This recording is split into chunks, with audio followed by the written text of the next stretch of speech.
The first story is the one that we kind of want to lead with, and it is that Britain is to end coal power a year early. So they already had a pretty aggressive target of 2025, and they're saying that, you know what, we're gonna be completely free of coal in our power mix by 2024. There's some reasons for why they're doing this at this time.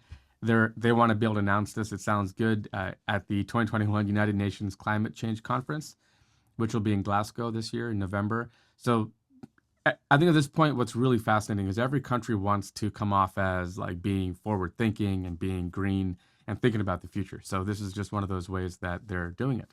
Um, a think tank mentioned that in China, India, Indonesia, Japan, and Vietnam are responsible for 80% of the world's planned new coal plants. So there are, I mean, as good as the story is, there are countries that are still going to be producing coal plants. The reason it comes up is because the reason for why the UK is getting away from coal really is because it's not economically viable. So that makes you wonder, like, why on earth these other countries are doing this. Part of it is like if you're a young or not a developed country, it is cheap to stand up a coal plant in comparison to some of the other plants out there. But um, the key really is to understand that this technology just is not going to be economically viable, and it's already a very small part of most of the more of the modernized countries, and it is going to increasingly play a less and less role, down to the point where, again, like I mentioned, you'd be losing money by using it, which we're kind of already there. I remember when that happened with diesel generators and stuff. We have these like diesel power plants that they're only really to be used if there's like a huge spike in energy, but they cost so much money to operate that they're just falling out of favor and no one's using them. And this will be the same with coal eventually.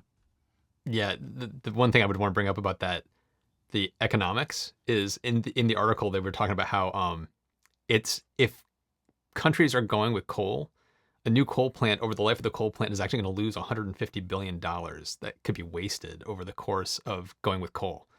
It's like the economics are just so not there. It's kind of perplexing why there are countries still doing it. Yes, maybe upfront it's quicker and easier to get that up online, but when you just look at what it's going to cost you over the course of having these in action, it's just insane that you would still go this path. Um, it's it's obviously not long for this world. And other thing that from the article I thought was really interesting was 40% of the UK energy used to come from coal. And in not too long Just of a 10 period, years ago. yeah, just 10 Just years 10 ago. years ago. And Yeah. today it's only 1.8%. So it's like in 10 years, they basically just ripped the band-aid off and got rid of coal. That's kind of astonishing.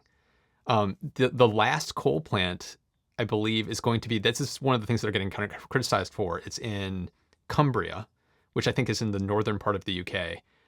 It's a steelmaking plant. So there's still coal being used, and there's other countries that are in the same boat. I think the Netherlands is the exact same boat where they've kind of ejected coal power plants, and the last coal thing is, I think, an iron or steel plant there. So it's a similar thing of trying to get that now to use a different method of energy generation. I mean, heat generation to produce Right. the steel.